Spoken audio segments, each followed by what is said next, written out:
ನಮಸ್ತೆ ಮಕ್ಕಳೇ. ನಾವು ಇಂದು ಧಾತುಗಳ ಆವರ್ತನೀಯ ವರ್ಗೀಕರಣ ಪಾಠದ ಬಗ್ಗೆ ತಿಳ್ಕೊಳ್ಳೋಣ.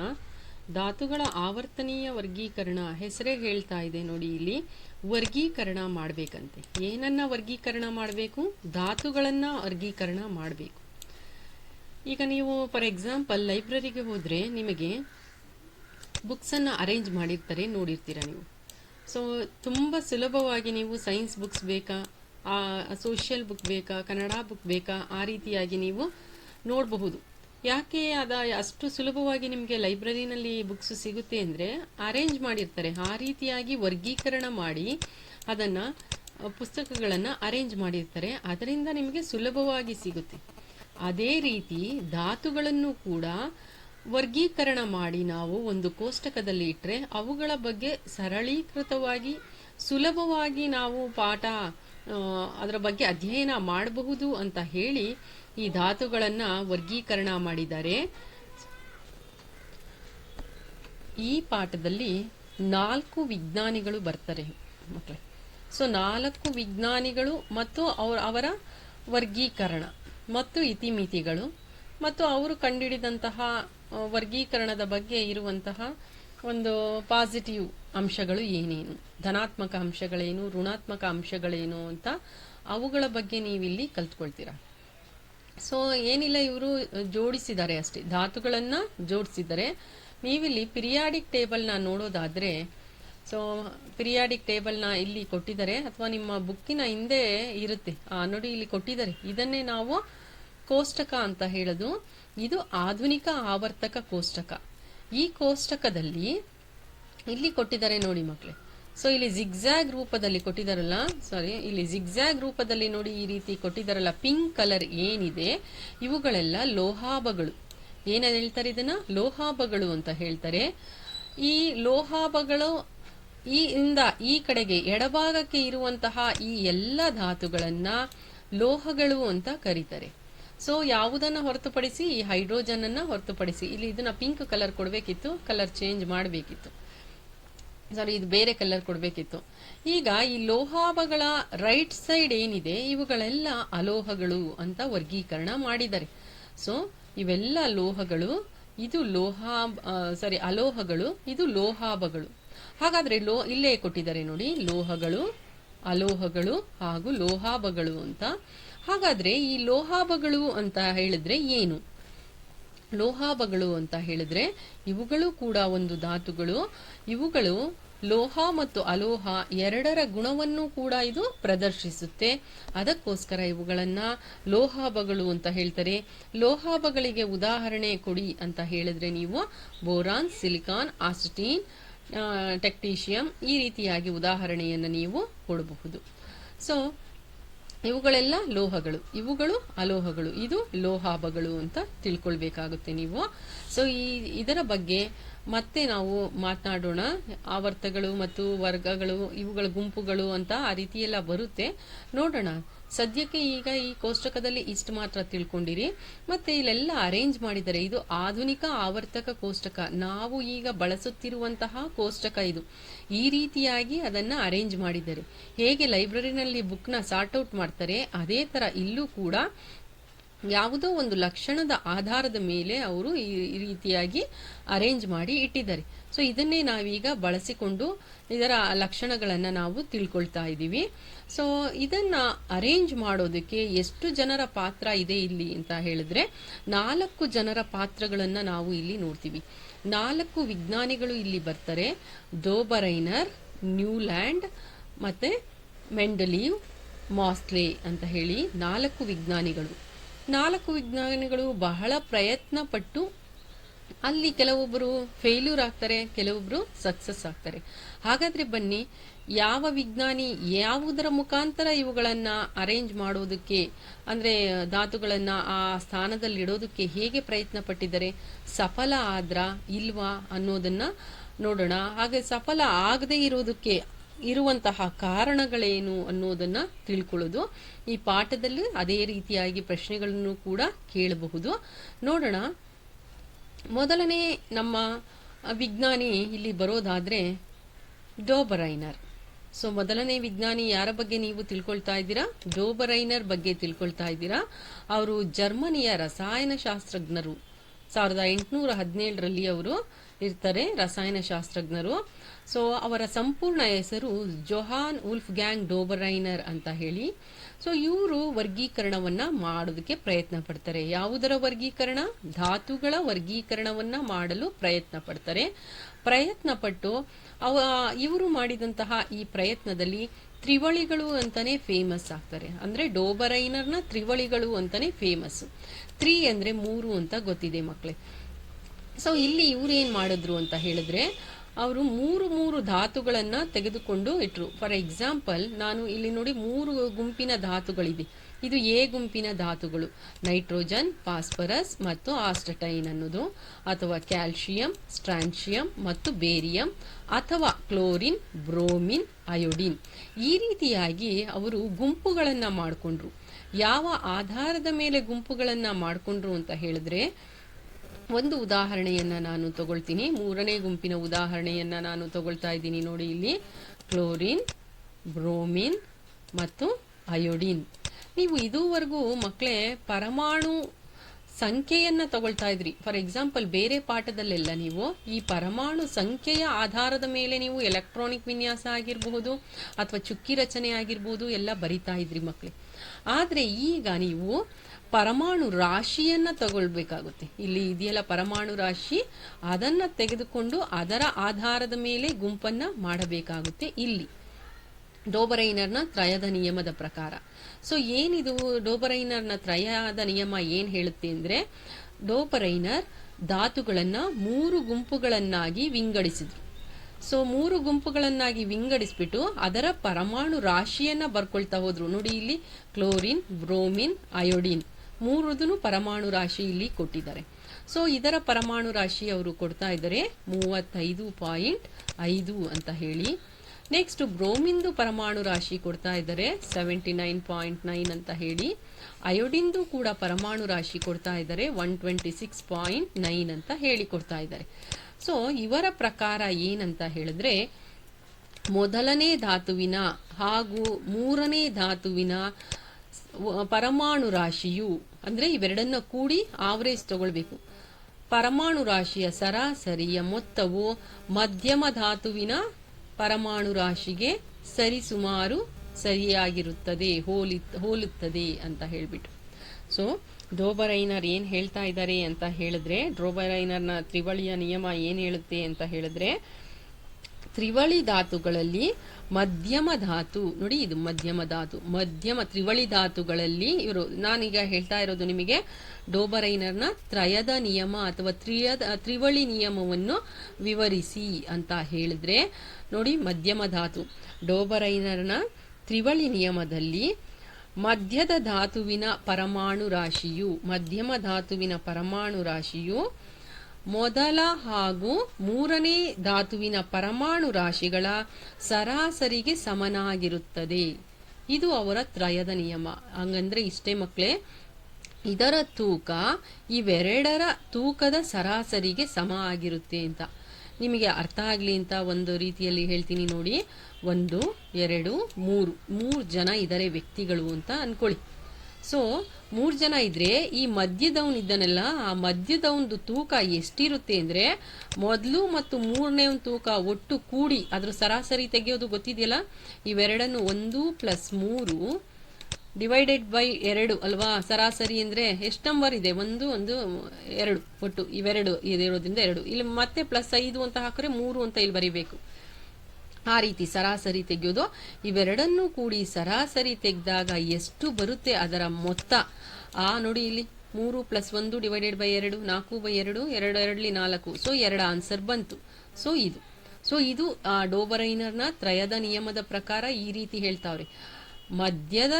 ಮಧ್ಯಮ ಧಾತುವಿನ ಪರಮಾಣು ರಾಶಿಯು, ನೀವೇನ್ ಬೈಹರ್ಟ್ ಮಾಡ್ಕೊಳ್ಬೇಕಾಗಿಲ್ಲ, ಹಾಗೆ ಹೇಳ್ಬಹುದು ಅರ್ಥ ಮಾಡ್ಕೊಂಡಿದ್ರೆ. ಈ ರೀತಿ ಹೇಳಬೇಕು ಡೋಬರೈನರ್ನ ತ್ರಯದ ನಿಯಮ ಅಥವಾ ತ್ರಿವಳಿ ನಿಯಮವನ್ನ. ಮಧ್ಯಮ ಧಾತುವಿನ ಪರಮಾಣು ರಾಶಿಯು ಅಂದ್ರೆ ತೂಕ ಅಂತ ಅರ್ಥ.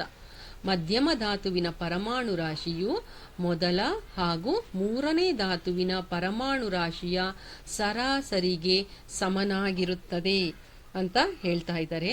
ಇದು ಡೋಬರೈನರ್ನ ತ್ರಯದ ನಿಯಮ ಮಕ್ಕಳೇ.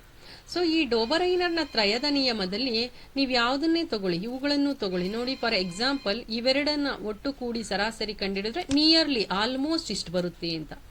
ಇಲ್ಲೂ ಅಷ್ಟೇ, ಮೊದಲನೇದು ಮತ್ತೆ ಮೂರನೇದನ್ನ ಕೂಡಿ ಸರಾಸರಿ ಮಾಡಿದ್ರೆ ಇಷ್ಟು ನಿಯರ್ಲಿ ಇಷ್ಟು ಬರುತ್ತೆ ಅಂತ.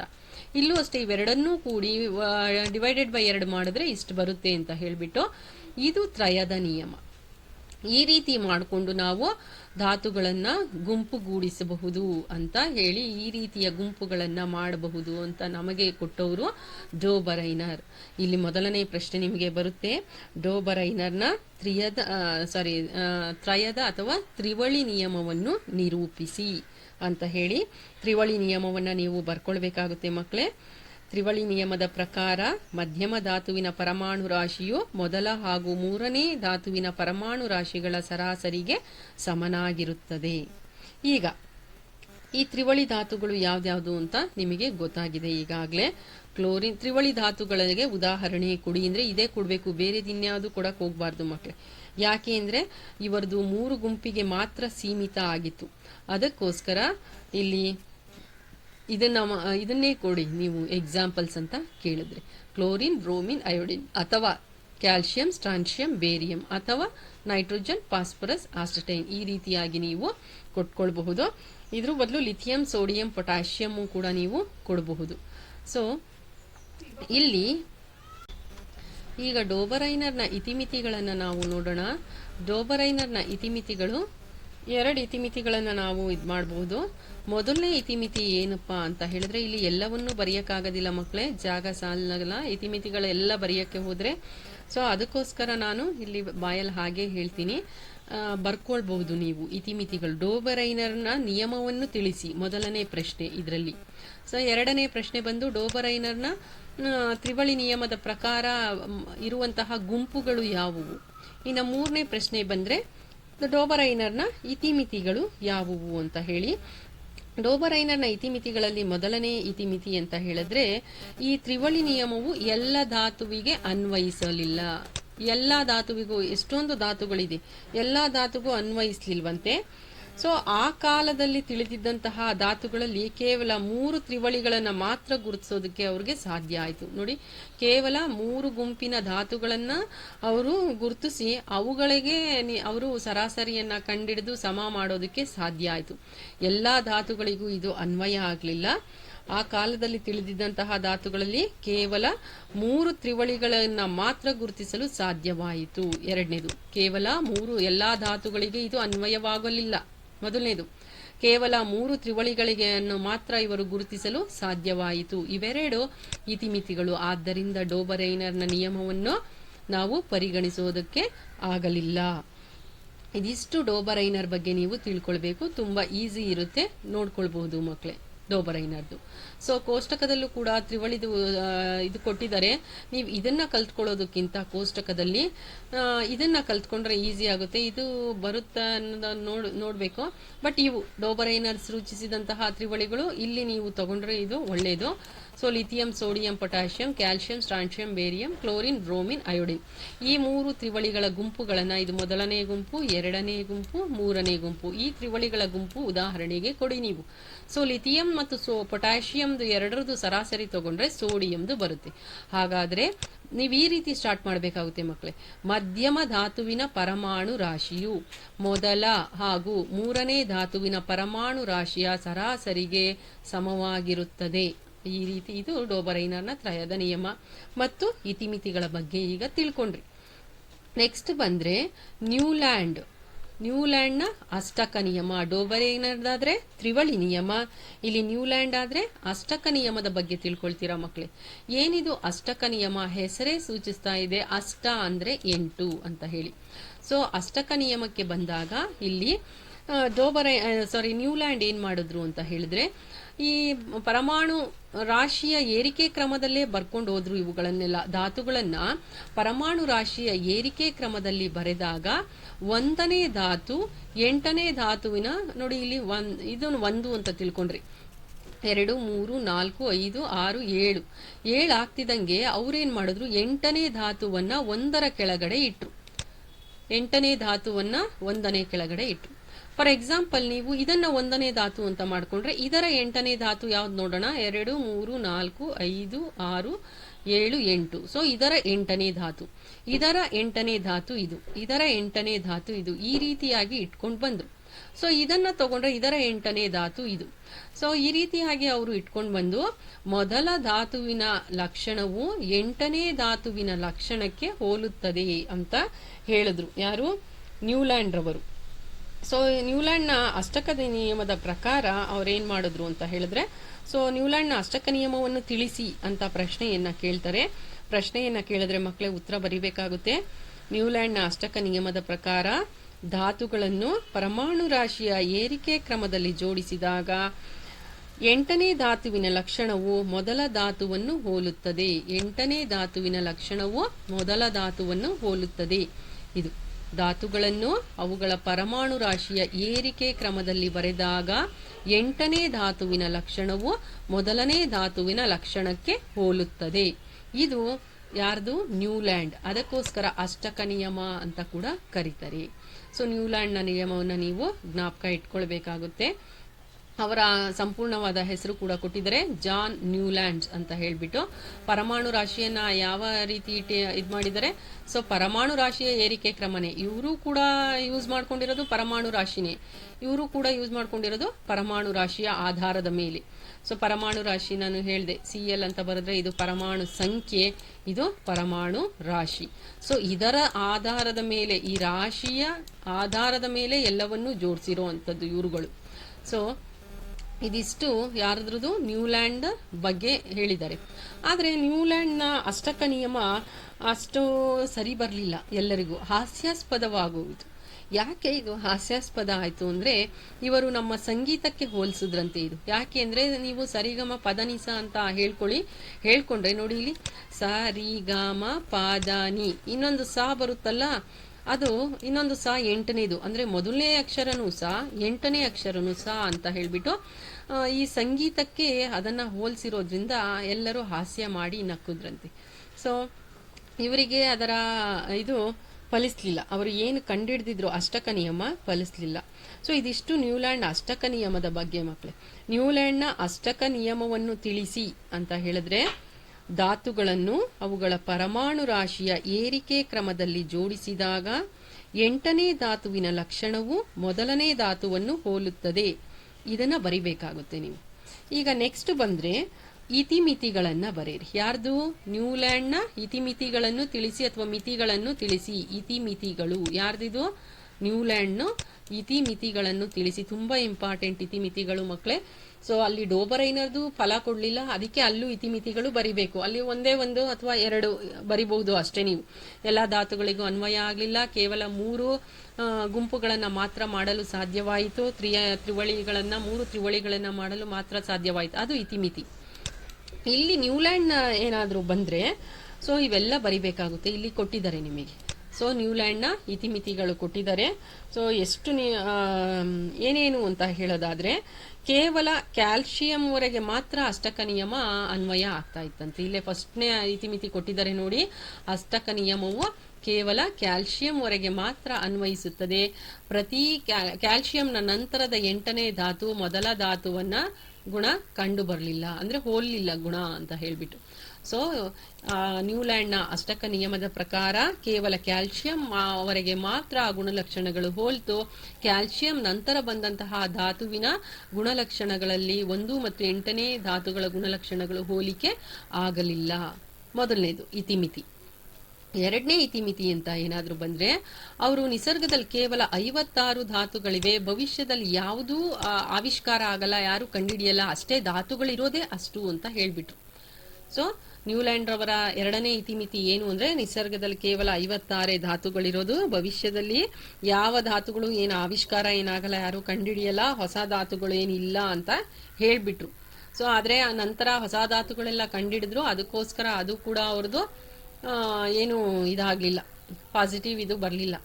ನೆಕ್ಸ್ಟ್ ಬಂದ್ರೆ, ಒಂದೇ ಸ್ಥಳದಲ್ಲಿ ಎರಡೆರಡು ಧಾತುಗಳನ್ನ ಇಟ್ಬಿಟ್ರು ಅವರು. ಒಂದೇ ಸ್ಥಳದಲ್ಲಿ ಎರಡೆರಡು ಧಾತು, ಒಂದು ಸ್ಥಳದಲ್ಲಿ ಒಂದೇ ಧಾತುವನ್ನ ಇಡಬೇಕು ಅಂತ ಇದೆ.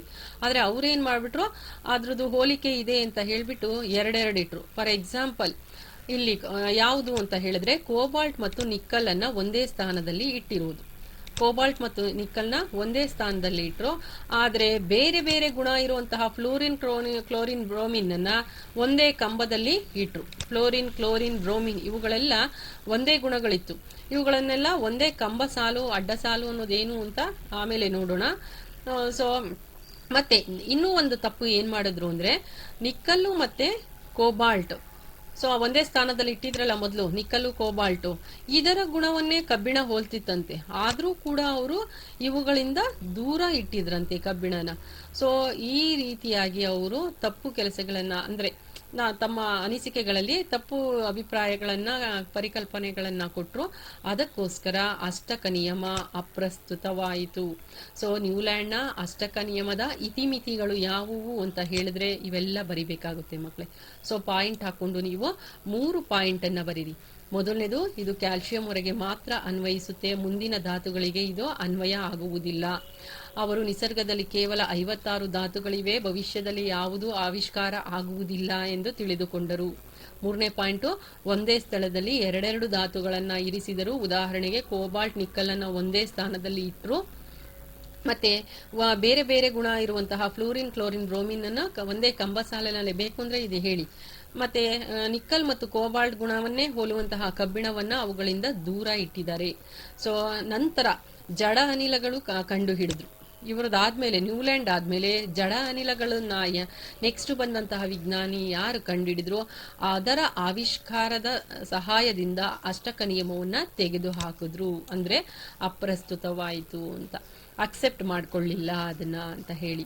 ಇದಿಷ್ಟು ಯಾವುದರ ಬಗ್ಗೆ? ನ್ಯೂಲ್ಯಾಂಡ್ ನ ಅಷ್ಟಕ ನಿಯಮ. ನ್ಯೂಲ್ಯಾಂಡ್ ನ ಅಷ್ಟಕ ನಿಯಮವನ್ನು ನಿರೂಪಿಸಿ ಹಾಗೂ ಅವುಗಳ ಇತಿಮಿತಿಗಳೇನು ಅಂದ್ರೆ ಇದನ್ನ ಹೇಳ್ಬೇಕಾಗುತ್ತೆ ಮಕ್ಕಳೇ. ಇನ್ನು ನೆಕ್ಸ್ಟ್ ಬರೋದು ನಮ್ಮ ಇದರಲ್ಲಿ 3ನೇ ವಿಜ್ಞಾನಿ ಅಂತ ಹೇಳಿದ್ರೆ ಮೆಂಡಲೀವ್. ಸೊ ಬೇರೆ ಪಾಠದಲ್ಲಿ ಮೆಂಡೆಲ್ ಅಂತ ಬರುತ್ತೆ ಮಕ್ಕಳೇ, ಇಲ್ಲಿ ಬರೋದು ಮೆಂಡಲೀವ್. ಮೆಂಡಲ್ಗೂ ಮೆಂಡಲೀವ್ಗೂ ವ್ಯತ್ಯಾಸವನ್ನ ತಿಳ್ಕೋಬೇಕಾಗುತ್ತೆ. ನಿಮ್ಮ ರಸಾಯನಶಾಸ್ತ್ರದಲ್ಲಿ ಬರುವಂತದ್ದು ಮೆಂಡಲೀವ್.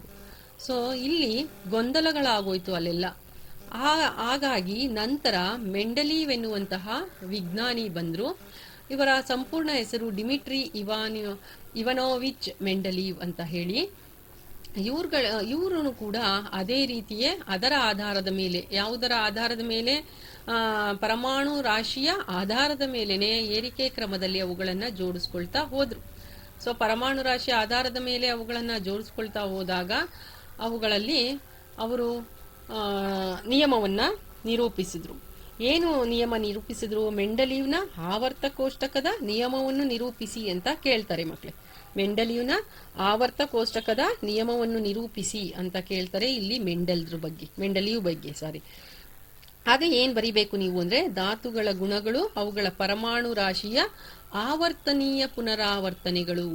ಅಂದರೆ ಪರಮಾಣು ರಾಶಿಯ ಏರಿಕೆ ಕ್ರಮದಲ್ಲಿ ಅದನ್ನ ಬರೆದಾಗ ಅವುಗಳ ಗುಣಗಳು ಪುನರಾವರ್ತನೆ ಆಗುತ್ತೆ ಅಂತ ಹೇಳ್ತಾ ಇದ್ದಾರೆ ಇವರು. ಸೊ ಅದನ್ನ ಬಾಯ್ಹಟ್ ಮಾಡ್ಕೊಳ್ಬೇಕಾಗುತ್ತೆ ನೀವು. ಧಾತುಗಳ ಗುಣಗಳು, ಅವುಗಳ ಪರಮಾಣು ರಾಶಿಯ ಆವರ್ತನೀಯ ಪುನರಾವರ್ತನೆಗಳು ಅಂತ ಹೇಳ್ಬಿಟ್ಟು. ಸೊ ಇಲ್ಲಿ ಅವ್ರದ್ದು ಇದನ್ನ ಕೊಟ್ಟಿದ್ದಾರೆ, ಆವರ್ತನೀಯ ಪುನರಾವರ್ತನೆಗಳು ಅಂತ ಹೇಳಿ. ಅವರ ಮೆಂಡಲ್ರದ್ದು ಇದೆ ಇಲ್ಲಿ, ನೋಡೋಣ ಆಮೇಲೆ ಸಿಕ್ಕಿದ್ರೆ. ನೀವು ಬೇಕು ಅಂದ್ರೆ ಬರ್ಕೊಳ್ಬಹುದು. ಮೆಂಡಲೀವ್ನ ಆವರ್ತಕ ನಿಯಮವನ್ನು ತಿಳಿಸಿ. ಇದು ಆವರ್ತಕ ನಿಯಮ, ಮೆಂಡಲೀವ್ರವರ ಆವರ್ತಕ ನಿಯಮ ನೋಡಿ ಇಲ್ಲಿ ಇದೆ. ಮೆಂಡಲೀವ್ರವರ ಆವರ್ತಕ ನಿಯಮವನ್ನು ನಿರೂಪಿಸಿ ಅಂದ್ರೆ ಈ ಲೈನ್ ಅನ್ನ ಬರಿಬೇಕು ನೀವು. ಈ ಲೈನಲ್ಲಿ ಏನ್ ಇಂಪಾರ್ಟೆಂಟ್ ಅಂದ್ರೆ ಪರಮಾಣು ರಾಶಿ ಅನ್ನೋದೇ ಇಂಪಾರ್ಟೆಂಟ್.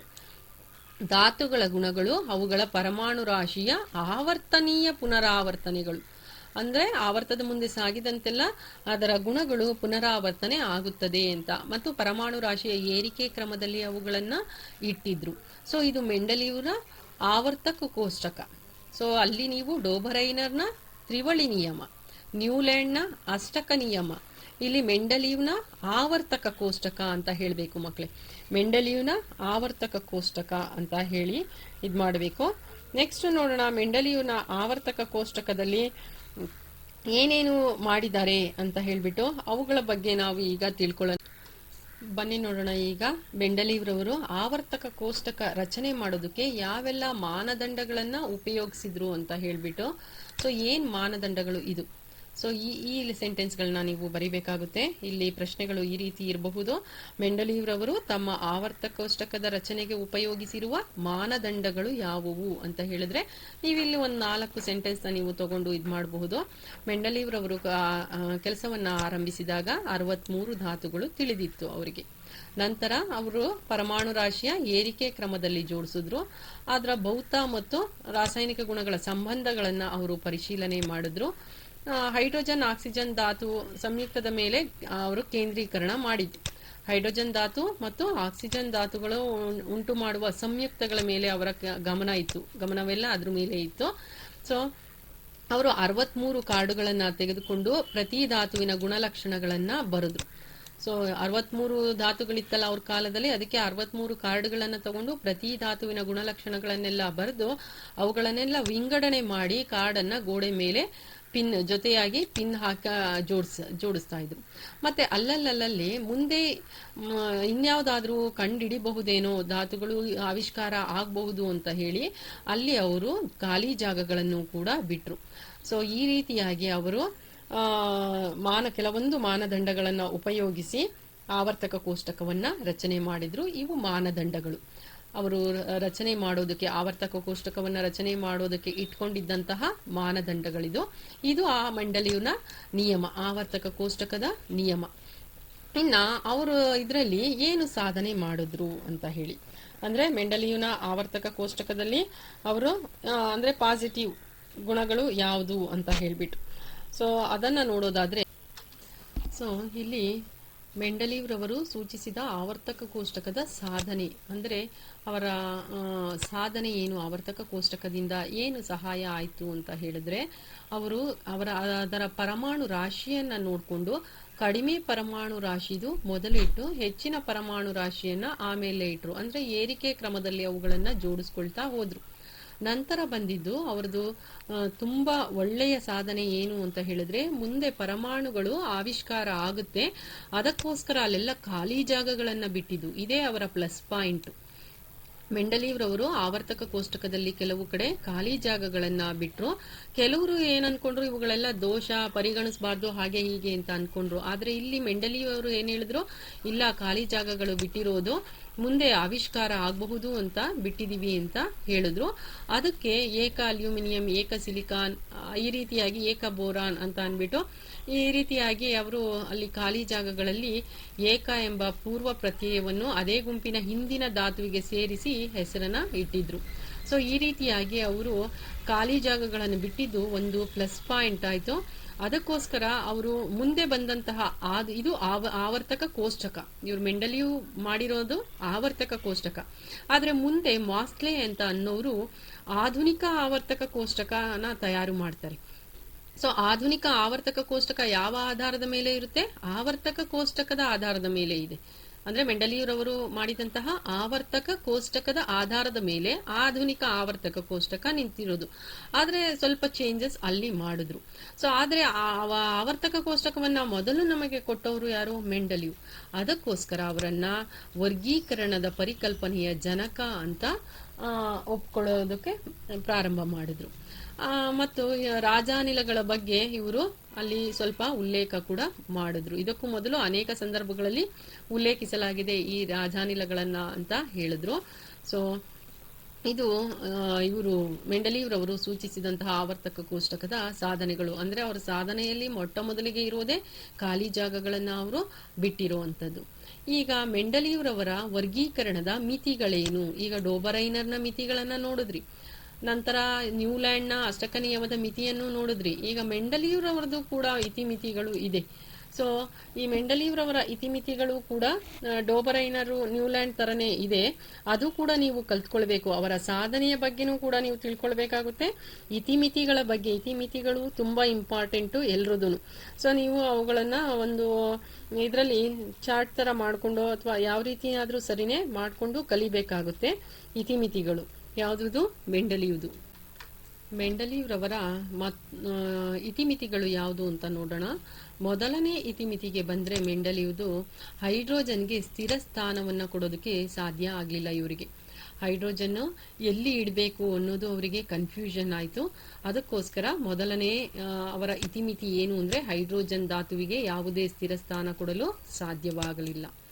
ಎರಡನೇ ಇತಿಮಿತಿ ಅಂತ ಏನಾದ್ರೂ ಬಂದ್ರೆ ಇವರ ಆದ ನಂತರದ ದಿನಗಳಲ್ಲಿ ಸಮಸ್ಥಾನಿಗಳನ್ನ ಪತ್ತೆ ಹಚ್ಚಿದ್ರು.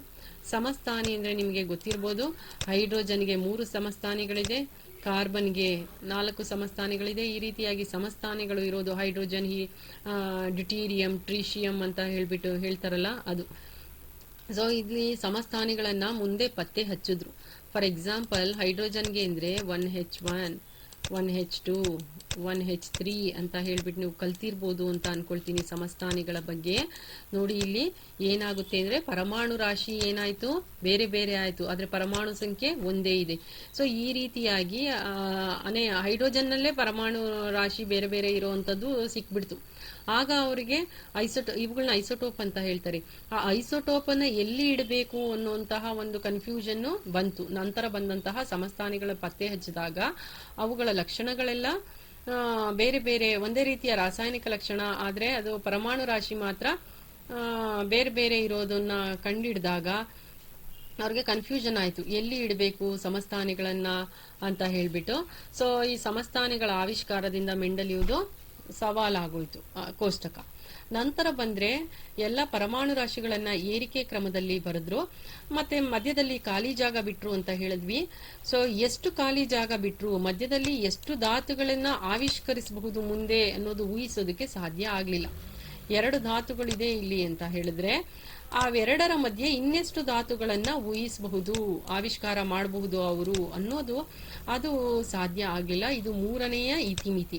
ಒಟ್ಟು 3 ಇತಿಮಿತಿಗಳಿದೆ. ಒಂದು ಐಸೋಟೋಪುಗಳ ಆವಿಷ್ಕಾರ, ಇನ್ನೊಂದು ಹೈಡ್ರೋಜನ್ಗೆ ಸ್ಥಾನ ಕೊಡೋದಕ್ಕೆ ಸಾಧ್ಯ ಆಗಲಿಲ್ಲ, ಮತ್ತೊಂದು 2 ಧಾತುಗಳ ಮಧ್ಯೆ ಎಷ್ಟು ಧಾತುಗಳನ್ನ ಆವಿಷ್ಕರಿಸಬಹುದು ಅಂತ ಊಹಿಸೋದಕ್ಕೆ ಸಾಧ್ಯ ಆಗಲಿಲ್ಲ. ಸೊ ಇದಿಷ್ಟು ಮೆಂಡಲೀವ್ನ ಇತಿಮಿತಿಗಳು. ನಂತರ ಬಂದ್ರೆ ಮೆಂಡಲೀವ್ದು ಏನು ಓದ್ಕೊಳ್ಬೇಕು ನೀವು ಅಂತ ಹೇಳಿದ್ರೆ, ನೋಡಿ ಮೆಂಡಲೀವ್ದು ನಿಯಮ ತಿಳಿಸಿ ಅಂತ ಓದ್ಕೊಳ್ಳಿ. ಮೆಂಡಲೀವ್ ಕೋಷ್ಟಕ ರಚನೆ ಮಾಡೋದಕ್ಕೆ ಇದ್ದಂತಹ ಮಾನದಂಡಗಳು ಯಾವುದು ಅಂತ ತಿಳ್ಕೊಳ್ಳಿ. ಮೆಂಡಲೀವ್ದು ಇತಿಮಿತಿಗಳು ಯಾವುದು ಅಂತ. ನೆಕ್ಸ್ಟ್ ಮೆಂಡಲೀವ್ ಆವರ್ತಕ ಕೋಷ್ಟಕ ಗುಂಪುಗಳು ಅಂತ ಹೇಳಿದ್ರು. ಕಂಬ ಸಾಲುಗಳು ಅಂದ್ರೆ ನೋಡಿ ಇದನ್ನ ಕಂಬ ಸಾಲುಗಳು ಅಂದ್ರೆ 1ನೇ ಕಂಬ, 2ನೇ ಕಂಬ, 3ನೇ ಕಂಬ, 4ನೇ ಕಂಬ, ಈ ರೀತಿ ಈ ಕಂಬ ಸಾಲುಗಳನ್ನೆಲ್ಲ ಏನಂತ ಹೇಳ್ತಾ ಇದ್ದಾರೆ, ಗುಂಪುಗಳು ಅಂತ ಹೇಳಿದ್ರು. ಅಡ್ಡ ಸಾಲುಗಳನ್ನೆಲ್ಲ ಆವರ್ತಗಳು. ನೋಡಿ ಇದು 1ನೇದು, 2ನೇದು, 3ನೇದು, ಈ ರೀತಿಯಾಗಿ ಇವುಗಳು ಆವರ್ತಗಳು. ಅಡ್ಡ ಸಾಲು, ಕಂಬ ಸಾಲು. ಸೊ ಇವುಗಳು ಅಡ್ಡ ಸಾಲು, ಇವುಗಳು ಕಂಬ ಸಾಲು. ಸೊ ಅಡ್ಡ ಸಾಲುಗಳನ್ನ ಏನಂತ ಕರೆದ್ರು, ಆವರ್ತಗಳು ಅಂತ ಅಂದ್ರು. ಹೇಗೆ ಜ್ಞಾಪಕ ಇಟ್ಕೊಳ್ಬೇಕು, ಜ್ಞಾಪಕ ಇಟ್ಕೊಳ್ಳಿ. ಅಡ್ಡ ಸಾಲು, ಆವರ್ತ, ಅಡ್ಡ ಸಾಲುಗಳನ್ನ ಏನಂತ ಕರೀತಾ ಇದ್ದಾರೆ ಮೆಂಡಲೀವ್ರವರು ಕೋಷ್ಟಕದಲ್ಲಿ, ಆವರ್ತಗಳು ಅಂತ. ಕಂಬ ಸಾಲುಗಳನ್ನ ಗುಂಪುಗಳು ಅಂತ ಕರೀತಾ ಇದ್ದಾರೆ. ಇದನ್ನು ಚೆನ್ನಾಗಿ ಜ್ಞಾಪಕ ಇಟ್ಕೊಳ್ಬೇಕು ನೀವು. ಮೆಂಡಲೀವ್ನ ಆವರ್ತಕ ಕೋಷ್ಟಕದಲ್ಲಿ ಅಡ್ಡ ಸಾಲುಗಳನ್ನ ಏನೆಂದು ಕರೆಯುತ್ತಾರೆ, ಆವರ್ತಗಳು. ಕಂಬ ಸಾಲುಗಳನ್ನ ಏನೆಂದು ಕರೆಯುತ್ತಾರೆ, ಗುಂಪುಗಳು. ಅದನ್ನ ಜ್ಞಾಪಕ ಇಟ್ಕೊಳ್ಳಿ. ಸೊ ಇದಿಷ್ಟು ಮೆಂಡಲೀವ್ರವರ ಬಗ್ಗೆ. ಇನ್ನು ನೆಕ್ಸ್ಟ್ ಬರೋದಾದ್ರೆ ನೀವು ಆಧುನಿಕ ಆವರ್ತಕ ಕೋಷ್ಟಕ. ಸೊ ಇದು ಸ್ವಲ್ಪ ಗೊಂದಲ ಆಗೋಯ್ತು ಎಲ್ಲಿ, ಆವರ್ತಕ ಕೋಷ್ಟಕದಲ್ಲಿ. ಅದು ಆವರ್ತಕ ಕೋಷ್ಟಕ ನೀವು ನೋಡಿದ್ದು. ಈಗ ನೋಡ್ತಾ ಇರೋದು ಆಧುನಿಕ ಅಂತ ಪದ ಬಳಸಿದ್ದಾರೆ. ಆಧುನಿಕ ಆವರ್ತಕ ಕೋಷ್ಟಕ ಸ್ವಲ್ಪ ನಿಖರತೆ ಜಾಸ್ತಿ, ಮೊದಲಿಗಿಂತ ಸ್ವಲ್ಪ ನಿಖರತೆ ಜಾಸ್ತಿ ಇದೆ. ಸೊ ಆಧುನಿಕ ಆವರ್ತಕ ಕೋಷ್ಟಕದ ನಿಯಮವನ್ನು ಬರೆಯಿರಿ ಅಂದ್ರೆ ನೋಡಿ ಇಲ್ಲಿ ಧಾತುಗಳ ಗುಣಗಳು, ಅವುಗಳ ಪರಮಾಣು ಸಂಖ್ಯೆಯ ಆವರ್ತನೀಯ ಪುನರಾವರ್ತನೆಗಳು. ಈಗ ನೀವು ಮೇಲ್ಗಡೆ ನೋಡಿದ್ರೆ ಮೆಂಡಲೀವ್ದು ನಿಯಮ ಸೇಮ್ ಇದೆ, ಆದ್ರೆ ಒಂದೇ ಒಂದು ಇದು ಪರಮಾಣು ಸಂಖ್ಯೆ ಇದೆ. ಅಲ್ಲಿ ಏನಿತ್ತು, ಪರಮಾಣು ರಾಶಿ ಇತ್ತು. ಎಲ್ಲ ಡೋಬರೈನರ್ ಆಗ್ಲಿ, ನ್ಯೂಲ್ಯಾಂಡ್ ಆಗ್ಲಿ, ಮೆಂಡಲೀವ್ ಆಗ್ಲಿ ಎಲ್ಲರೂ ಏನನ್ನ ಯೂಸ್ ಮಾಡ್ಕೊಂಡ್ರು, ರಾಶಿಯ ಆಧಾರದ ಮೇಲೆ ಜೋಡಣೆ ಮಾಡಿದ್ರು. ಫಾರ್ ಎಕ್ಸಾಂಪಲ್ ಸೋಡಿಯಂನ ತಗೊಂಡ್ರೆ ಯಾವುದು ರಾಶಿ ಅಂತ ನೋಡ್ಬಿಡೋಣ. ಸೊ 11, 23 ಇದು. ಸೊ ಈ ರಾಶಿಯ ಆಧಾರದ ಮೇಲೆನೆ ಎಲ್ಲರೂ ಏನ್ ಮಾಡಿದ್ರು, ಜೋಡಣೆ ಮಾಡೋದಕ್ಕೆ ಪ್ರಾರಂಭ ಮಾಡಿದ್ರು. ಆದ್ರೆ ಮೋಸ್ಟ್ಲಿ ಅವರು ಮಾತ್ರ ಈ ಪರಮಾಣು ಸಂಖ್ಯೆಯ ಆಧಾರದ ಮೇಲೆ ಅವರು ಗುಂಪನ್ನ ಮಾಡೋದಕ್ಕೆ ಪ್ರಾರಂಭ ಮಾಡಿದ್ರು. ಸೊ ಅದಕ್ಕೋಸ್ಕರ ಇಲ್ಲಿ ಇದೊಂದು ಚೇಂಜಸ್.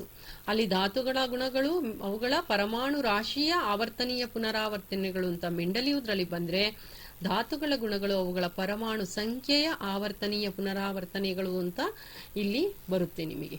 ಸೊ ಇದು ಆಧುನಿಕ ಆವರ್ತಕ ಕೋಷ್ಟಕ. ಆವರ್ತಕ ಕೋಷ್ಟಕನೇ ಬೇರೆ ಮಕ್ಕಳೇ, ಆಧುನಿಕ ಆವರ್ತಕ ಕೋಷ್ಟಕನೇ ಬೇರೆ. ಆವರ್ತಕ ಕೋಷ್ಟಕ ಕೊಟ್ಟವರು ಮೆಂಡಲಿಯು, ಬರೀ ಆವರ್ತಕ ಕೋಷ್ಟಕನ. ಆಧುನಿಕ ಆವರ್ತಕ ಕೋಷ್ಟಕ ಕೊಟ್ಟವರು ಮೋಸ್ಲೆ ಅಂತ ಹೇಳ್ಬಿಟ್ಟು ಅವರ ಚಿತ್ರವನ್ನು ಕೂಡ ಕೊಟ್ಟಿದ್ದಾರೆ ಅಂತ ಅನ್ಕೊಳ್ತೀನಿ. ಇಲ್ಲ, ಚಿತ್ರ ಇಲ್ಲ. ಸೊ ಆಧುನಿಕ ಆವರ್ತಕ ಕೋಷ್ಟಕದ ಬಗ್ಗೆ ತಿಳ್ಕೊಳ್ಳೋಣ ಈಗ, ಏನೆಲ್ಲ ಕೊಟ್ಟಿದ್ದಾರೆ ಅಂತ ಹೇಳ್ಬಿಟ್ಟು. ಸೊ ಸ್ವಲ್ಪ ಗೊಂದಲ ಇತ್ತಂತೆ, ಕ್ರಮಬದ್ಧವಾಗಿ ಜೋಡಣೆ ಮಾಡಲಿಲ್ಲ, ಸ್ವಲ್ಪ ಗೊಂದಲ ಇತ್ತು. ಆ ಗೊಂದಲದಿಂದ ಕ್ರಮಬದ್ಧವಾಗಿ ಜೋಡಣೆ ಮಾಡಿ ಆಧುನಿಕ ಆವರ್ತಕವನ್ನ ಕೊಟ್ಟಿದ್ದಾರೆ ನಮಗೆ ಹೆನ್ರಿ ಮೋಸ್ಲೆ ಅಂತ ಹೇಳೋರು.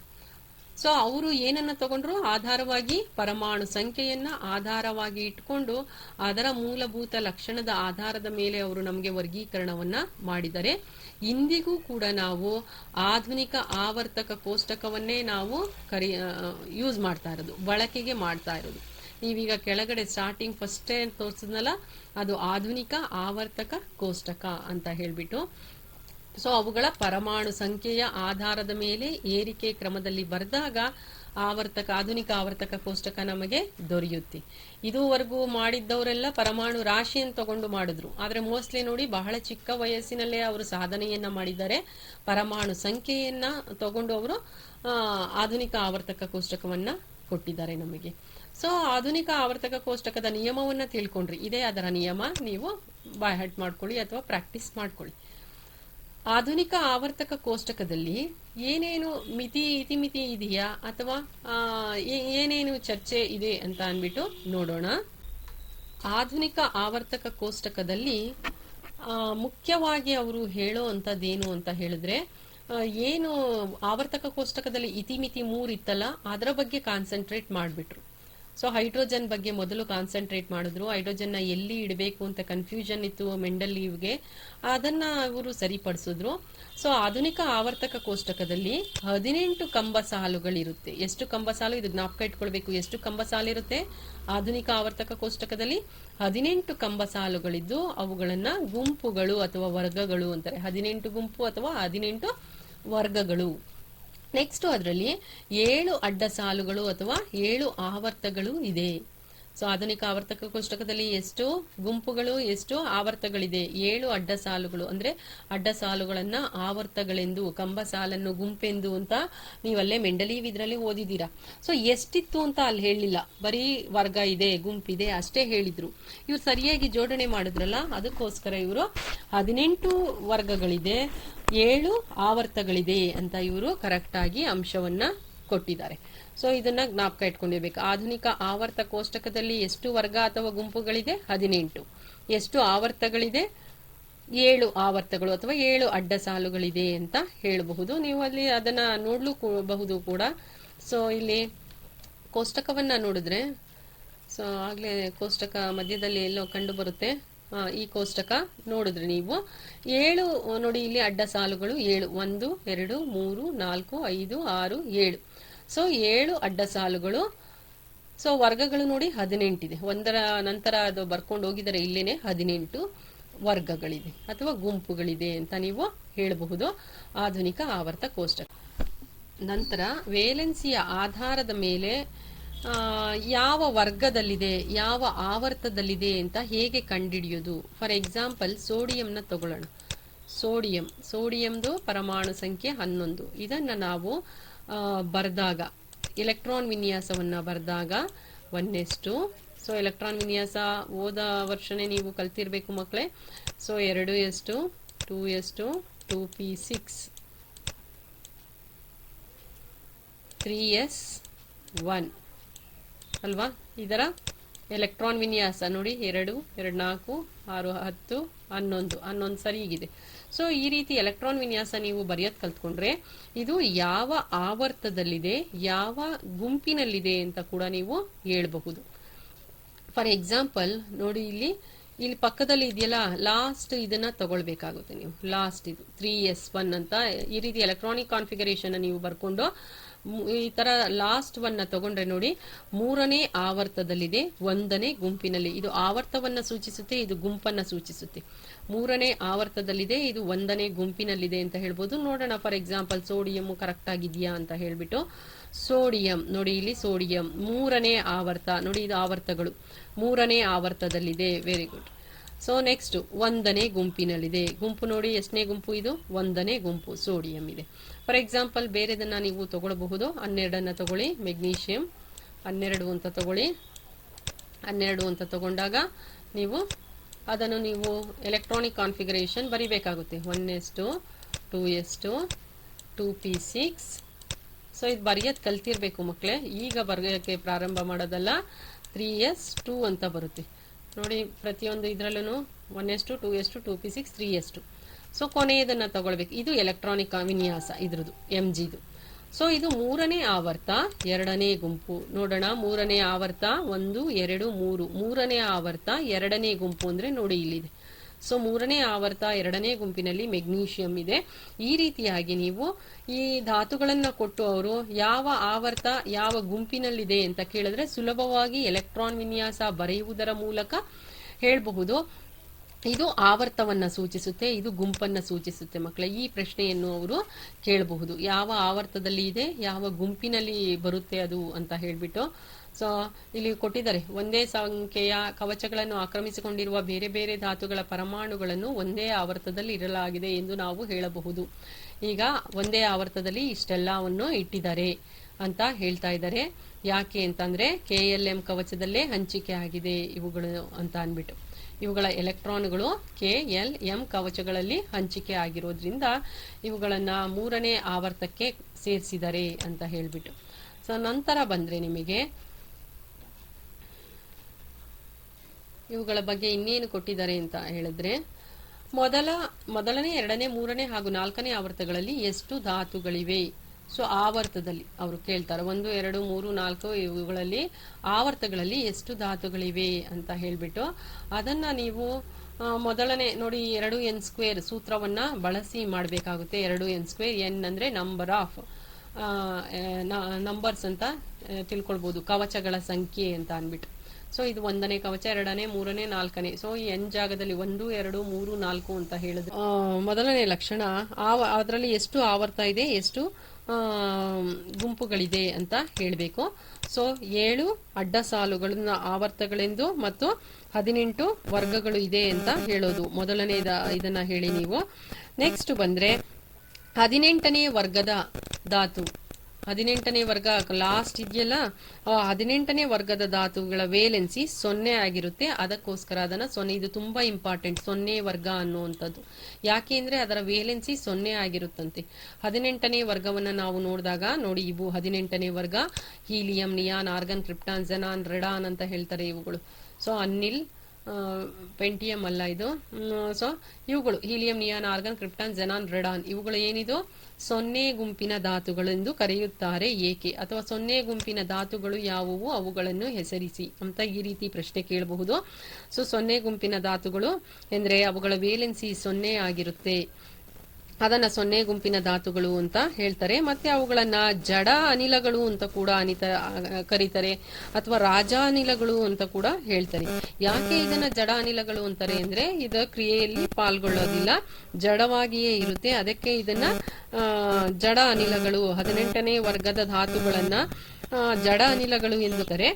ಸೊ ಅದು ಒಂದು ಬರಿಬೇಕಾಗುತ್ತೆ. ಯಾವುದಕ್ಕೆ? ನಮ್ಮ ಆವರ್ತಕ ಕೋಷ್ಟಕದ ಸಾಮಾನ್ಯ ಲಕ್ಷಣಕ್ಕೆ ಬರಿಬೇಕಾಗುತ್ತೆ. ನೆಕ್ಸ್ಟ್ ಬಂದ್ರೆ ನಿಮಗೆ ಇವುಗಳನ್ನ 4 ಬ್ಲಾಕ್ಗಳಾಗಿ ವಿಂಗಡಣೆ ಮಾಡಿದ್ದಾರೆ. ಸೊ ಆಧುನಿಕ ಆವರ್ತಕ ಕೋಷ್ಟಕದ ಒಂದು ಗುಣಲಕ್ಷಣಗಳಲ್ಲಿ ಈ ಆವರ್ತಕ ಕೋಷ್ಟಕವನ್ನ ಎಷ್ಟು ಬ್ಲಾಕ್ ಮಾಡಿದರೆ? 4 ಬ್ಲಾಕ್ ಮಾಡಿದರೆ. ನೋಡಿ, ಈ ಬ್ಲಾಕ್ ಅನ್ನ S ಬ್ಲಾಕ್ ಎಂದು, ಈ ಬ್ಲಾಕ್ ಅನ್ನ P ಬ್ಲಾಕ್ ಅಂತಲೂ, ಈ ಬ್ಲಾಕ್ ಅನ್ನ D ಬ್ಲಾಕ್ ಅಂತ, ಹಾಗೂ ಇದನ್ನ F ಬ್ಲಾಕ್ ಎಂದು ಕರೆಯುತ್ತಾರೆ. ನೋಡಿ ಇನ್ನೊಂದ್ಸಲ, S P D F ಅಂತ ಹೇಳ್ಬಿಟ್ಟು. ಇದು S.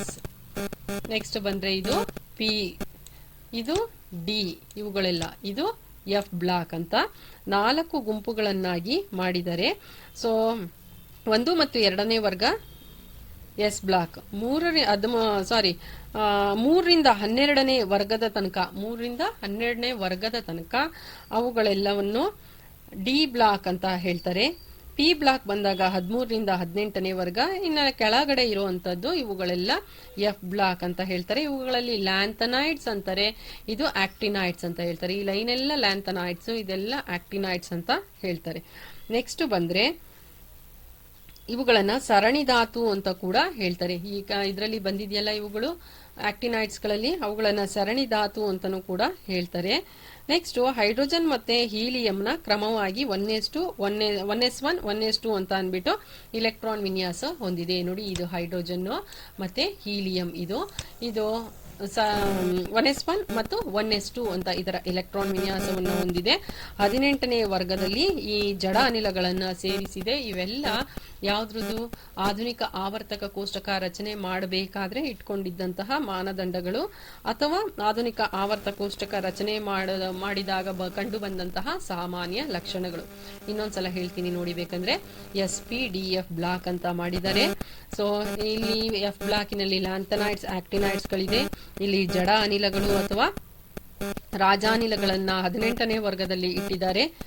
ಮತ್ತೆ ಹೈಡ್ರೋಜನ್ ಮತ್ತು ಹೀಲಿಯಂದು ಕ್ರಮವಾಗಿ 1s1 1s2 ಇರುತ್ತೆ. ಅದರ ಎಲೆಕ್ಟ್ರಾನ್ ವಿನ್ಯಾಸ ಇದಿಷ್ಟು ಅವುಗಳ ಗುಣಲಕ್ಷಣಗಳು ಅಂತ ಹೇಳಬಹುದು. ನೆಕ್ಸ್ಟ್ ಬಂದ್ರೆ ಆಧುನಿಕ ಆವರ್ತಕ ಕೋಷ್ಟಕದ 1ನೇ ಗುಂಪಿನ ಧಾತುಗಳನ್ನ ಹೆಸರಿಸಿ. 1ನೇ ಗುಂಪು ಮತ್ತು 18ನೇ ಗುಂಪು ತುಂಬಾ ಇಂಪಾರ್ಟೆಂಟ್, ನೀವು ಜ್ಞಾಪಕ ಇಟ್ಕೊಳ್ಳಿ. ಸೊ 1ನೇ ಗುಂಪನ ಇದೆ ಯಾವ್ಯಾವುದು ಅಂತ ಹೆಸರಿಸಿ ಅಂತ ಹೇಳಿದಾಗ hydrogen, lithium, sodium, potassium, rubidium, caesium, francium ಇವುಗಳನ್ನ ಹೇಳಬೇಕಾಗುತ್ತೆ ನೀವು. ಸೊ 1ನೇ ಗುಂಪಿನ ಧಾತುಗಳು. 18ನೇ ಗುಂಪು ಅಂದಾಗ ಜಡಾನಿಲಗಳದ್ದು ಹೇಳಿ. 18ನೇ ಗುಂಪು ಇದು. ಸೊ 1 ಮತ್ತು 18ನೇ ಗುಂಪಿನ ಧಾತುಗಳನ್ನ ನೀವು ಚೆನ್ನಾಗಿ ಜ್ಞಾಪಕ ಇಟ್ಕೊಂಡಿರ್ಬೇಕಾಗುತ್ತೆ. ನೆಕ್ಸ್ಟ್ ಬಂದ್ರೆ ನಿಮಗೆ ಆಧುನಿಕ ಆವರ್ತಕ ಕೋಷ್ಟಕದ್ದು ಇಷ್ಟು ಸಾಕು ಅನ್ಕೊಳ್ತೀನಿ. ಯಾಕೆಂದ್ರೆ ಹೇಳ್ತಾ ಹೋದ್ರೆ ಅದ್ರದ್ದು ತುಂಬಾ ಬರುತ್ತೆ ಆಧುನಿಕ ಆವರ್ತಕ ಕೋಷ್ಟಕದ್ದು. ಈಗ ನಾವು ನೋಡೋದು ಆದ್ರೆ ಆಧುನಿಕ ಆವರ್ತಕ ಕೋಷ್ಟಕಗಳ ಪ್ರವೃತ್ತಿಯ ಬಗ್ಗೆ ತಿಳ್ಕೊಳ್ಳೋಣ ಮಕ್ಕಳೇ. ಏನಿದು ಅಂತ ನಾನು ಇನ್ ಡೀಟೇಲ್ ಆಗಿ ಹೇಳ್ತಾ ಇಲ್ಲ ಇವುಗಳನ್ನೆಲ್ಲ. ಯಾಕೆ ಅಂತ ಹೇಳಿದ್ರೆ 3 ಮಾರ್ಕ್ಸ್ಗೆ ಇರ್ಬೋದು, ಮತ್ತೆ ಮೋರ್ ಓವರ್ ಅಪ್ಲಿಕೇಶನ್ ಕ್ವಶನ್ಸ್ ಕೇಳುವ ಸಾಧ್ಯತೆ ತುಂಬಾ ಇದೆ. ಯಾವುದ್ರಲ್ಲಿ ಅಪ್ಲಿಕೇಶನ್ ಕ್ವಶನ್ ಜಾಸ್ತಿ ಅಂದ್ರೆ ಇಲ್ಲಿ ನೀವು ನೋಡ್ತಾ ಇದ್ದೀರಲ್ಲ, ಈಗ ಇಲ್ಲೊಂದು ಕಾಲಮ್ ಹಾಕಿದ್ದೀನಿ, ನಾನು ಎಕ್ಸ್ಪ್ಲೈನ್ ಮಾಡ್ತೀನಿ. ಇದರ ಬಗ್ಗೆ ಅಪ್ಲಿಕೇಶನ್ ಕ್ವಶನ್ಸ್ ಜಾಸ್ತಿ ಕೇಳುವ ಸಾಧ್ಯತೆ ಇದೆ. ಇದನ್ನ ತಿಳ್ಕೊಳ್ಳೋದಕ್ಕೆ ಮುಂಚೆ ಕೆಲವೊಂದು ಟರ್ಮ್ಸ್ ನ ತಿಳ್ಕೊಳ್ಬೇಕಾಗುತ್ತೆ ನೀವು. ಏನು ಅಂತ ಹೇಳೋದಾದ್ರೆ ಮೊದಲನೇದು ವೇಲೆನ್ಸಿ. ವೇಲೆನ್ಸಿ ಅಂದ್ರೆ ಏನು ಅಂತ ನಿಮ್ಗೆ ಈಗಾಗಲೇ ಗೊತ್ತಾಗಿದೆ. ಯಾವುದೇ ಒಂದು ಪರಮಾಣುವಿನ ಅತ್ಯಂತ ಹೊರಕವಚದಲ್ಲಿರುವ ಎಲೆಕ್ಟ್ರಾನುಗಳ ಸಂಖ್ಯೆಯನ್ನ ವೇಲೆನ್ಸಿ ಅಂತ ಕರೀತಾರೆ. ಸೊ ಅದು ನೀವು ಓದಿದ್ದೀರಾ ಮುಂಚೆನೆ. ಸೊ ವೇಲೆನ್ಸಿ ಅಂದ್ರೆ ಪರಮಾಣುವಿನ ಅತ್ಯಂತ ಹೊರಕವಚದಲ್ಲಿ ಕಂಡುಬರುವ ವೇಲೆನ್ಸ್ ಎಲೆಕ್ಟ್ರಾನುಗಳನ್ನ ವೇಲೆನ್ಸಿ ಅಂತ ಹೇಳಬಹುದು. ಸೊ ನೋಡಿ, ಇದನ್ನ ತಗೊಂಡ್ರೆ ಪರಮಾಣುವಿನ ಕವಚ ತಗೊಂಡ್ರೆ ಅತ್ಯಂತ ಹೊರ ಕವಚ ಇದು, ಅಲ್ಲಿ ಇರುವಂತದ್ದು ಒಂದಿದೆ. ಸೊ ಇದರ ವೇಲೆನ್ಸಿ 1 ಅಂತ ನಾವು ಹೇಳಬಹುದು. ಉದಾಹರಣೆ ಹೇಳ್ತಾ ಇರೋದು ನಾನು. ಸೊ ಅದು ವೇಲೆನ್ಸಿಯ ಬಗ್ಗೆ ಆಯ್ತು. ನೆಕ್ಸ್ಟ್ ಬಂದ್ರೆ ಪರಮಾಣು ಗಾತ್ರ ಎಂದರೇನು? ಸೊ ಗಾತ್ರ ಅಂತ ಹೇಳಿದಾಗ ನೋಡಿ, ಇಲ್ಲಿ ಯಾವುದೇ ಒಂದು ಪರಮಾಣುವನ್ನ ತೆಗೆದುಕೊಂಡಾಗ ನಾವು ಅದರ ಬೀಜ ಕೇಂದ್ರ, ಇದನ್ನ ಬೀಜ ಕೇಂದ್ರ ಅಂತ ಹೇಳ್ತಾರೆ. ಬೀಜ ಕೇಂದ್ರದಿಂದ ಹಿಡಿದು ಅತ್ಯಂತ ಹೊರ ಕವಚದವರೆಗೆ, ಫಾರ್ ಎಕ್ಸಾಂಪಲ್ ಇಲ್ಲಿಂದಾನೆ ತಗೊಳ್ಳೋಣ, ಯಾವ ಇದ್ರಲ್ಲಾದ್ರೂ ತಗೊಳ್ಬಹುದು. ಬೀಜ ಕೇಂದ್ರದಿಂದ ಹಿಡಿದು ಅತ್ಯಂತ ಹೊರ ಕವಚದ ನಡುವಿನ ಈ ಅಂತರವನ್ನ, ಇದೇನಿದೆ ಬೀಜ ಕೇಂದ್ರದಿಂದ ಹಿಡಿದು ಹೊರ ಕವಚದವರೆಗೆ ಇರುವ ನಡುವಿನ ಅಂತರವನ್ನ ಏನೆಂತ ಹೇಳ್ತಾರೆ? ಪರಮಾಣುವಿನ ಗಾತ್ರ ಎಂದು ಕರೆಯುತ್ತಾರೆ. ಅದನ್ನ ನೀವು ಮಾಡ್ಕೊಳ್ಬೇಕಾಗುತ್ತೆ. ಒಂದು ಸ್ವತಂತ್ರ ಪರಮಾಣುವಿನ ಗಾತ್ರ ಎಂದರೇನು ಅಂತ. ಒಂದು ಸ್ವತಂತ್ರ ಪರಮಾಣುವಿನ ಬೀಜ ಕೇಂದ್ರದಿಂದ ಅತ್ಯಂತ ಹೊರಕವಚದ ನಡುವಿನ ಅಂತರವನ್ನು ಪರಮಾಣು ಗಾತ್ರ ಎನ್ನುವರು ಅಂತ. ಫಾರ್ ಎಕ್ಸಾಂಪಲ್ ಇನ್ನೂ ಒಂದು ಬೇಕಾದ್ರೆ ಹೇಳ್ಬೋದು, ಇಲ್ಲೂ ಕೂಡ ಹೇಳ್ಬೋದು ನೋಡಿ. ಇದು ಸೆಂಟರ್ ಪಾಯಿಂಟ್ ಅಂತ ಹೇಳಿದಾಗ ಇಲ್ಲಿನವರೆಗೆ ಇರುವಂತಹ ನಡುವಿನ ಅಂತರವನ್ನ ಪರಮಾಣು ಗಾತ್ರ ಸೊ ಅಂತ ಹೇಳ್ತಾರೆ, ಪರಮಾಣು ಗಾತ್ರದ ಬಗ್ಗೆ. ಸೊ ಇನ್ನ ನೆಕ್ಸ್ಟ್ ಬಂದ್ರೆ ನೀವು ಅಯಾನೀಕರಣ ಶಕ್ತಿ ಎಂದರೇನು? ಈ ಪರಮಾಣುವಿನ ರಚನೆಯಲ್ಲಿ ಅತ್ಯಂತ ಹೊರಕವಚದಲ್ಲಿರುವಂತಹ ಈ ಎಲೆಕ್ಟ್ರಾನ್ ಅನ್ನ ಹೊರ ತೆಗೆಯುವುದಕ್ಕೆ ಬೇಕಾಗುವ ಶಕ್ತಿಯೇ ಅಯಾನೀಕರಣ ಶಕ್ತಿ ಮಕ್ಕಳೇ. ಸೊ ಇಲ್ಲಿ ಪರಮಾಣು ಇದೆ, ಆ ಪರಮಾಣುವಿನಲ್ಲಿ ಹೊರಕವಚದಲ್ಲಿ ಎಲೆಕ್ಟ್ರಾನ್ ಇದೆಯಲ್ಲ, ಈ ಎಲೆಕ್ಟ್ರಾನ್ ಅನ್ನ ಹೊರತೆಗೆಯಕ್ಕೆ ಎಷ್ಟು ಶಕ್ತಿ ಬೇಕೋ ಆ ಶಕ್ತಿಯನ್ನ ಏನಂತಾರೆ? ಅಯಾನೀಕರಣ ಶಕ್ತಿ ಅಂತ ಹೇಳ್ತಾರೆ. ಸೊ ಇನ್ನು ನೆಕ್ಸ್ಟ್ ಬರೋ ಟರ್ಮಿನಲ್ಸ್ ಅಂದ್ರೆ ಲೋಹಗಳ್ಯಾವುದು, ಅಲೋಹಗಳ್ಯಾವುದು, ಲೋಹಾಭಗಳ್ಯಾವುದು ಅಂತ. ಸೊ ನೀವಲ್ಲಿ ಆವರ್ತಕ ಕೋಷ್ಟಕದಲ್ಲಿ ನೋಡೋದಾದ್ರೆ ಸೋಡಿಯಂ, ಮೆಗ್ನೀಷಿಯಂ ಅವುಗಳನ್ನೆಲ್ಲ ಲೋಹಗಳು ಅಂತಾರೆ. 1ನೇ 2ನೇ ಇದರಲ್ಲಿ ಇದೆ, ಅದು ನೋಡಬಹುದು. 1ನೇ ಆವರ್ತ ಮತ್ತು 1ನೇ ಗುಂಪು 2ನೇ ಗುಂಪಿನಲ್ಲಿದೆ. ನೆಕ್ಸ್ಟ್ ಬಂದ್ರೆ ಸಲ್ಫರ್, ಕ್ಲೋರಿನ್ ಇವುಗಳನ್ನೆಲ್ಲ ಅಲೋಹ ಅಂತ ಹೇಳ್ತಾರೆ. ಜಿಗ್ಜಾಗ್ ನಾನು ಫಸ್ಟ್ ಸ್ಟಾರ್ಟಿಂಗ್ ತೋರಿಸಿದ್ನಲ್ಲ ಅದು. ಇನ್ನು ಲೋಹಾಭ ಎಂದರೆ ಏನು ಅಂತ ಕೇಳಿದ್ರೆ, ಲೋಹ ಮತ್ತು ಅಲೋಹ ಎರಡರ ಗುಣವನ್ನು ಪ್ರದರ್ಶಿಸುವಂತಹ ಒಂದು ಧಾತುವನ್ನ ಲೋಹಾಭ ಅಂತಾರೆ. ಉದಾಹರಣೆಗೆ ಸಿಲಿಕಾನ್. ಸೊ ಇಲ್ಲಿ ನಿಮಗೆ ಈ ಪ್ಯಾರಾದಲ್ಲಿ ಲೋಹಗಳಿಗೆ ಉದಾಹರಣೆ, ಅಲೋಹಗಳಿಗೆ ಉದಾಹರಣೆ ಹಾಗೂ ಲೋಹಾಭಗಳಿಗೆ ಉದಾಹರಣೆ ಇದೆ. ಸೊ ಲೋಹಾಭಗಳು ಅಷ್ಟೇ ಅಲ್ಲ, ಇನ್ನೂ ಇದೆ. Boron, silicon, germanium, arsenic, antimony, tellurium, polonium ಇವುಗಳೆಲ್ಲ ಇವಿಷ್ಟು ಏನಿಲ್ಲಿ ಕೊಟ್ಟಿದ್ದಾರೆ, ಇಷ್ಟೂ ಧಾತುಗಳು ಲೋಹ ಅಲೋಹ ಎರಡೂ ಗುಣಲಕ್ಷಣಗಳ ನಡುವೆ ಇದೆ ಇದರ ಗುಣಲಕ್ಷಣ. ಅದಕ್ಕೋಸ್ಕರ ಇದನ್ನ ಲೋಹಾಭ ಅಂತ ಹೇಳ್ತಾರೆ. ಸೊ ಉದಾಹರಣೆಗೆ ಇಷ್ಟನ್ನು ಕೂಡ ನೀವು ಬರಿಬಹುದು. ಲೋಹಗಳಿಗೆ ಉದಾಹರಣೆ ಕೊಡಿ, ಅಲೋಹಗಳಿಗೆ ಉದಾಹರಣೆ ಕೊಡಿ ಅಂತ ಹೇಳಿದ್ರು ನೀವು ಇವುಗಳನ್ನ ಬರಿಬಹುದು. ನೆಕ್ಸ್ಟ್ ಬಂದ್ರೆ ನಿಮಗೆ ವಿದ್ಯುತ್ ಋಣೀಯತೆ, ವಿದ್ಯುತ್ ಧನೀಯತೆ ಅಂತ ಇದೆ. ಸೊ ಎಲ್ಲಾ ಅಲೋಹಗಳು ವಿದ್ಯುತ್ ಋಣೀಯ, ಎಲ್ಲಾ ಲೋಹಗಳು ವಿದ್ಯುತ್ ಧನೀಯ ಅಂತ. ಏನಕ್ಕೆ ಅಂತ ಅದು ತುಂಬಾ ಡೀಟೇಲ್ ಇದಿದೆ. ಸೊ ತುಂಬಾ ಡೀಟೇಲ್ ಆಗಿ ಇದನ್ನ ಮಾಡೋದಕ್ಕೆ ಕಷ್ಟ ಆಗುತ್ತೆ. ಇಲ್ಲಿ 3 ಮಾರ್ಕ್ಸ್ ಇರೋದ್ರಿಂದ, ಅಲ್ಲದೆ ಅವರು ಕೇಳುವಂಥದ್ದು ಯಾವಾಗಲೂ ಅಪ್ಲಿಕೇಶನ್ಸ್ ಕ್ವಶನ್ನೇ ಕೇಳೋದ್ರಿಂದ ನೀವು ಇದನ್ನ ಕೋಷ್ಟಕವನ್ನ ಚೆನ್ನಾಗಿ ಅರ್ಥ ಮಾಡ್ಕೊಂಡ್ಬಿಟ್ರೆ ಏನೇ ಅವ್ರು ಕೇಳಿದ್ರು ಕೂಡ ನೀವು ಬರಿಬಹುದು. ಏನಿದು ಈ ಕೋಷ್ಟಕ ಅಂದ್ರೆ ನೋಡಿ, ಮೇಲಿನಿಂದ ಕೆಳಗೆ ಸಾಗಿದಂತೆ ಅಂದ್ರೆ ಫಾರ್ ಎಕ್ಸಾಂಪಲ್ ಇಲ್ಲೊಂದು ಕೋಷ್ಟಕ ಇದೆಯಲ್ಲ, ಇದು ಸರಿಯಾಗಿ ಉಲ್ಟಾ ಮಾಡ್ಕೊಳ್ಬೇಕು. ಹಿಂಗ್ ಉದ್ದುದಕ್ಕೆ ಇಟ್ಬಿಟ್ಟಿದ್ದಾರೆ. ಸೊ ನಿಮ್ಮ ಬುಕ್ ತಗೊಂಡು ನೋಡ್ಕೊಳ್ಳಿ. ಮೇಲಿನಿಂದ ಕೆಳಗೆ ಸಾಗಿದಂತೆ ಅಂದ್ರೆ ವರ್ಗದ ಕೆಳಗೆ ಹೋದಂತೆ ಅಂತ. ಎಡದಿಂದ ಬಲಕ್ಕೆ ಅಂದ್ರೆ ಈ ರೀತಿ, ಎಡದಿಂದ ಬಲಕ್ಕೆ. ಸೊ ಅಡ್ಡ ಸಾಲು ಆವರ್ತದಲ್ಲಿ ಅಥವಾ ಎಡದಿಂದ ಬಲಕ್ಕೆ ಸಾಗಿದಂತೆ, ಅಥವಾ ವರ್ಗದಲ್ಲಾದ್ರೆ ಮೇಲಿನಿಂದ ಕೆಳಕ್ಕೆ ಹೋದಂತೆ. ಎಡದಿಂದ ಬಲಕ್ಕೆ, ಮೇಲಿನಿಂದ ಕೆಳಕ್ಕೆ ಅಂತ ಅದನ್ನ ತಿಳ್ಕೊಳ್ಳಿ ನೀವು. ಸೊ ಅದನ್ನ ತಿಳ್ಕೊಂಡಾಗ ನೋಡಿ, ಇದು ಮೇಲಿನಿಂದ ಕೆಳಕ್ಕೆ, ಇದು ಎಡದಿಂದ ಬಲಕ್ಕೆ ಹೋದಂತೆ ಯಾವುದು ಜಾಸ್ತಿ ಆಗುತ್ತೆ, ಯಾವುದು ಕಡಿಮೆ ಆಗುತ್ತೆ ಅಂತ ನಾವು ತಿಳ್ಕೊಳ್ಳೋದಾದ್ರೆ ಮೊದಲನೇದು ಪರಮಾಣು ಗಾತ್ರದ ಬಗ್ಗೆನೇ ತಿಳ್ಕೊಳ್ಬೇಕು. ನೋಡಿ, ಇಲ್ಲಿ ಪರಮಾಣು ಗಾತ್ರವನ್ನ ನಾನು ಬರ್ದಿದ್ದೀನಿ. ಇಲ್ಲಿ ಕೆಲವೊಂದು ಧಾತುಗಳದ್ದು ಬರ್ದಿದ್ದೀನಿ. ಯಾವ ಧಾತು ಅಂತಾನೂ ಕೂಡ ಮೆನ್ಷನ್ ಏನ್ ಮಾಡಕ್ ಹೋಗಿಲ್ಲ ನಾನು, ಸುಮ್ನೆ ನಿಮಗೆ ಅರ್ಥ ಆಗ್ಲಿ ಅಂತ ಬರ್ದಿದ್ದೀನಿ. ನೋಡಿ, ಇಲ್ಲಿ ಎಡದಿಂದ ಬಲಕ್ಕೆ ಹೋದಂತೆ, ನೋಡಿ ಇಲ್ಲಿ ಎಡದಿಂದ ಬಲಕ್ಕೆ ಹೋದಂತೆ ಪರಮಾಣು ಗಾತ್ರ ಏನು ಚೇಂಜ್ ಆಗಿಲ್ಲ. ಆದ್ರೆ ಹೊಸ ಎಲೆಕ್ಟ್ರಾನುಗಳು ಬಂದು ನೋಡಿ, ಇಲ್ಲಿ ಒಂದೇ ಒಂದು ಎಲೆಕ್ಟ್ರಾನ್ ಇರುತ್ತೆ, ಇಲ್ಲಿ 2 ಎಲೆಕ್ಟ್ರಾನುಗಳು ಇರುತ್ತೆ, ಇಲ್ಲಿ 3 ಎಲೆಕ್ಟ್ರಾನುಗಳು ಇರುತ್ತೆ ಅನ್ಕೊಳ್ಳಿ, ಇಲ್ಲಿ 4 ಎಲೆಕ್ಟ್ರಾನುಗಳಿದೆ. ಅದೇ ಕವಚ, ಆದ್ರೆ ಎಲೆಕ್ಟ್ರಾನುಗಳು ಬಂದು ಸೇರ್ಕೊಳ್ತಾ ಇದೆ. ಎಲೆಕ್ಟ್ರಾನ್ ಜಾಸ್ತಿ ಆದಷ್ಟು ಏನಾಗುತ್ತೆ, ಒಳಮುಖ ಸೆಳೆತ ಜಾಸ್ತಿಯಾಗಿ ಇದರ ಗಾತ್ರ ಕಡಿಮೆನೇ ಆಗೋದು. ಪರಮಾಣುವಿನ ಗಾತ್ರ ನನಗೆ ಸ್ವಲ್ಪ ಶೇಪ್ ಬರೆಯುವಾಗ ಚೇಂಜ್ ಆಗಿದೆ. ಸೊ ಎಡದಿಂದ ಬಲಕ್ಕೆ ಸಾಗಿದಂತೆ ಪರಮಾಣುವಿನ ಗಾತ್ರ ಏನಾಗುತ್ತೆ, ಕಡಿಮೆ ಆಗುತ್ತೆ. ಅದೇ ಮೇಲಿನಿಂದ ಕೆಳಕ್ಕೆ ಸಾಗಿದಂತೆ ನೋಡಿ, ಮೇಲಿನಿಂದ ಕೆಳಗೆ ಸಾಗಿದಂತೆ ಪರಮಾಣುವಿನ ಗಾತ್ರ ಏನಾಗ್ತಾ ಹೋಗುತ್ತೆ, ಹೆಚ್ಚಾಗುತ್ತೆ. ಯಾವ ಆಧಾರದ ಮೇಲೆ ಇದನ್ನ ಹೇಳ್ತಾ ಇದ್ದೀನಿ ಅಂದ್ರೆ, ಆ ಕೋಷ್ಟಕ ನೋಡಿದ್ರಲ್ಲ, ಆಧುನಿಕ ಆವರ್ತಕ ಕೋಷ್ಟಕ, ಅವುಗಳ ಪರಮಾಣು ಸಂಖ್ಯೆಯನ್ನ ಬರ್ಕೊಂಡು ನಾನು ಈ ರೀತಿ ಕವಚಗಳನ್ನ ಹಾಕೊಂಡ್ರೆ ಈ ರೀತಿ ಕಾಣುತ್ತೆ. ಹಾಗಾದ್ರೆ ಮೊದಲನೇದು ಪರಮಾಣು ಗಾತ್ರ ಹೆಚ್ಚೋದು ಎಲ್ಲಿ, ಮೇಲಿನಿಂದ ಕೆಳಗೆ ಹೋದಂತೆ. ಅವ್ರು ಕೆಲವೊಂದು ಧಾತುಗಳನ್ನ ಕೊಟ್ಬಿಟ್ಟು ಪರಮಾಣು ಗಾತ್ರ ಹೆಚ್ಚುತ್ತಾ ಕಡಿಮೆ ಆಗುತ್ತಾ ಅಂತ ಹೇಳ್ತಾರೆ. ಆ ಧಾತುಗಳು ಎಡದಿಂದ ಬಲದ್ದು ಕೊಟ್ಟವರ, ಮೇಲಿಂದ ಕೆಳಗಡೆ ಇರೋ ಧಾತುಗಳು ಕೊಟ್ಟಿದಾರ, ನಿಮಗೆ ಗೊತ್ತಿರಬೇಕು. ಸೊ ಗೊತ್ತಿದ್ರೆ ಹೆಚ್ಚುತ್ತೆ ಅಥವಾ ಕಡಿಮೆ ಆಗುತ್ತೆ ಅನ್ನೋದು ಈಸಿಯಾಗಿ ಗೊತ್ತಾಗುತ್ತೆ. ಒಟ್ಟಿನಲ್ಲಿ ಚೆನ್ನಾಗಿ ಜ್ಞಾಪಕ ಇಟ್ಕೊಳ್ಳಿ, ಆವರ್ತಕ ಕೋಷ್ಟಕದಲ್ಲಿ, ಆಧುನಿಕ ಆವರ್ತಕ ಕೋಷ್ಟಕದಲ್ಲಿ ವರ್ಗದ ಕೆಳಗೆ ಸಾಗಿದಂತೆ ಪರಮಾಣು ಗಾತ್ರ ಹೆಚ್ಚುತ್ತದೆ.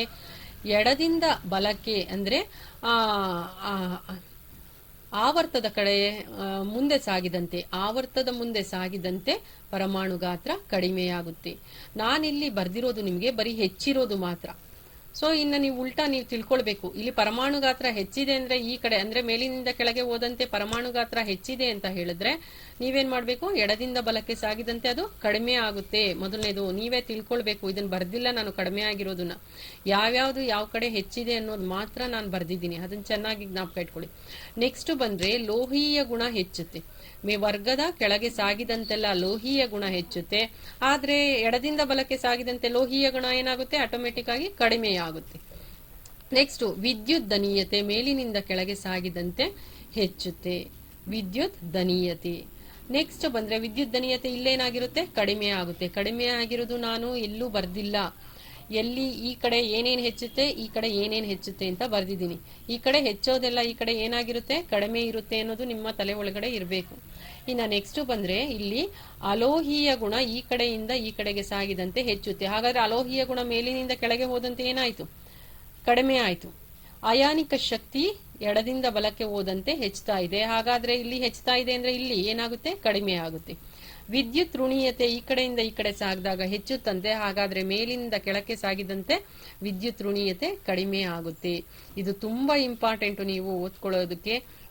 ಹೆಚ್ಚುವುದನ್ನ ಮಾತ್ರ ನಾನು ಇದರಲ್ಲೇನೆ ನಿಮ್ಗೆ ಅನೇಕ ರೀತಿಯ ನೀವು ಹಳೆ ಕ್ವಶನ್ ಪೇಪರ್ನ ನೀವು ಏನಾದ್ರೂ ನೋಡಿದ್ರೆ ಇದ್ರ ಮೇಲೆ ತುಂಬಾ ಕ್ವಶನ್ಸ್ ಕೇಳಿದ್ದಾರೆ.